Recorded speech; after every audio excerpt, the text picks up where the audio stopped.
আপনি কি জানেন একই জমি, একই সার, একই পানি ব্যবহার করেও অনেক কৃষক কেন আপনার চেয়ে 20 থেকে 30% বেশি বড় ধান পান? আপনি কখনো ভেবে দেখেছেন এই পার্থক্যটা কেন হয়? আসলে বিষয়টা সার বা বীজ নয়। বিষয়টা হলো ছোট কিন্তু গোপন কৌশল, যেগুলো ঠিকভাবে মানলে কুশি বাড়ে, শীষ বড় হয়, দানা ভারী হয় এবং ফলন নিশ্চিত বাড়ে। আসসালামু আলাইকুম সম্মানিত চাষি ভাইরা, কেমন আছেন? আশা করি ভালো আছেন। কৃষি চিত্র বিডি ইউটিউব চ্যানেলের নতুন আরেকটি এপিসোডে আপনাকে স্বাগতম। আজকের এই ভিডিওতে আমি আপনাদের সাথে শেয়ার করব বোরো ধানের ফলন বাড়ানোর 5টি গোপন টিপস সম্পর্কে, যেগুলো মাঠে প্রয়োগ করে অনেক কৃষক ভাইরা ইতিমধ্যেই ভালো ফলন পাচ্ছেন। এই ভিডিওটা যদি আপনি শেষ পর্যন্ত দেখেন তাহলে নিশ্চিতভাবে বুঝে যাবেন কোন জায়গায় আপনি ভুল করেছেন এবং কোথায় একটু ঠিক করলেই ফলন 20 থেকে 30% পর্যন্ত বাড়ানো সম্ভব। তাই ভিডিওটি স্কিপ করবেন না, শেষের টিপসটা বিশেষ করে মিস করবেন না। চলুন শুরু করি।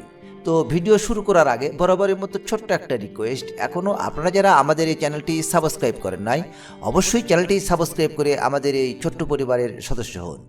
আর অলরেডি যারা সাবস্ক্রাইব করেছেন তাদেরকে জানাই অসংখ্য অসংখ্য ধন্যবাদ। চলুন কথা না বাড়িয়ে আমরা মূল আলোচনা শুরু করি। সম্মানিত চাষি ভাইরা, এবারে আলোচনা করব বোরো ধানের ফলন বাড়ানোর 5টি গোপন টিপস কি কি সেগুলো নিয়ে। 1 নম্বরে, সঠিক বয়সের চারা ব্যবহার করতে হবে।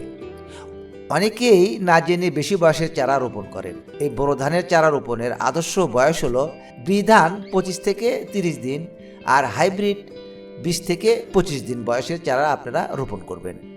কেননা কম বয়সের চারা রোপণ করলে যেমন বেশি খুশি হবে এবং ফলনও তত ভালো হবে। টিপস নাম্বার 2, লাইনে রোপণ করুন, এলোমেলো নয়। আপনারা এই বোরো মৌসুমে যখন ধানের চারাগুলো রোপণ করবেন তখন অবশ্যই আপনারা লাইনে ধানের চারাগুলো রোপণ করবেন।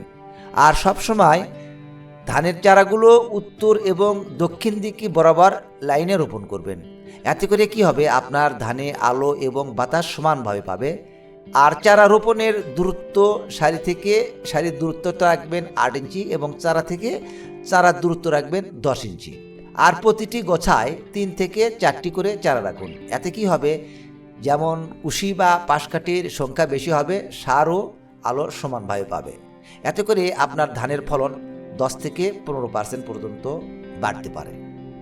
টিপস নাম্বার 3, ইউরিয়া ভাগে ভাগে দিন, একবারে নয়। সম্মানিত চাষি ভাইয়েরা, অনেক চাষি ভাইয়েরা একেবারে ইউরিয়া ধানে প্রয়োগ করেন। এতে কি হয়, একেবারে ইউরিয়া দিলে ধান গাছ নরম হয় এবং রোগ ও পোকার আক্রমণ বেশি হয়। তাই ইউরিয়া আপনারা 3 কিস্তিতে দিবেন। যেমন কুশি অবস্থায় যখন ধানের আপনার কুশির সংখ্যা বা পাশকাঠির যখন বাড়বে সে সময় একবার দিবেন, থোর আসার আগে একবার দেবেন এবং শীষ বের হওয়ার আগে আরেকবার দেবেন। এতে গাছ শক্ত থাকে এবং দানা ভরাট ভালো হয় এবং দানাগুলো পাকাপোক্ত হয়। টিপস নাম্বার 4, কুশি ও থোর অবস্থায় পানি নিয়ন্ত্রণ। সম্মানিত চাষি ভাইরা, এই ভুলটা অনেক কৃষক ভাইরাই করে। ধানের গাছ যখন কুশি অবস্থায় বা পাশকাঠি অবস্থায় থাকে তখন কিন্তু অনেকে করে কি পানি কম দেয়। এই কুশি অবস্থায় পানির ঘাটতি হলে কিন্তু আপনার ফলন কম হবে। থোর ও ধানে যখন দুধ আসবে এ সময় একদম পানি রাখা বাধ্যতামূলক। আমি আবারও বলছি, যখন ধানে আপনার থোর হবে অর্থাৎ দুধ আসবে এ সময় আপনারা জমিতে অবশ্যই পানি রাখবেন। এই দুটো সময় ঠিক রাখলে ফলন 20% আপনার 20% পর্যন্ত বাড়বে। টিপস নাম্বার 5, আগাম রোগ দমন করুন, রোগ হলে নয়। আমি প্রতিটা ভিডিওতে বলে থাকি যে প্রতিষেধকের চেয়ে প্রতিরোধক ব্যবস্থা আগে করুন। তার কারণ আপনি যদি আগে থেকে প্রতিরোধকমূলক ব্যবস্থা করতে পারেন তাহলে আপনার জমিতে যে ধানের চারা যেমন সুস্থ সবল থাকবে, ঠিক তেমনি জমিতে যেন কোনো রোগ দেখা দেবে না। আর যখন আপনার জমিতে রোগ দেখা দেবে, রোগ দেখা দেওয়ার পর যদি আপনি স্প্রে করেন তখন আপনার ধানের গাছ দুর্বল হয়ে যায় এবং গাছগুলো ঝুঁকির মধ্যে থাকে। তাই আগাম সতর্কতা নিন। এই বড় মৌসুমে যে রোগগুলো হয় তার মধ্যে ব্লাস্ট, পাতা পোড়া এবং মাজরা পোকার আক্রমণ সবচাইতে বেশি দেখা যায়। তাই আমি আপনাদেরকে আবারও বলবো, আগাম প্রতিরোধকমূলক ব্যবস্থা গ্রহণ করবেন। এতে করে আপনার কি হবে, যেমন খরচ কম হবে, পক্ষান্তরে আপনি ফলন বেশি পাবেন। সম্মানিত চাষি ভাইরা, ভিডিওর প্রথমেই বলেছিলাম যে আমি আপনাদেরকে এমন একটি গোপন ট্রিক শেয়ার করব, যেটা বর্তমানে কৃষক ভাইরা এই টিপস কাজে লাগিয়ে বড় ধানের ফলন সবচাইতে বেশি পাচ্ছেন।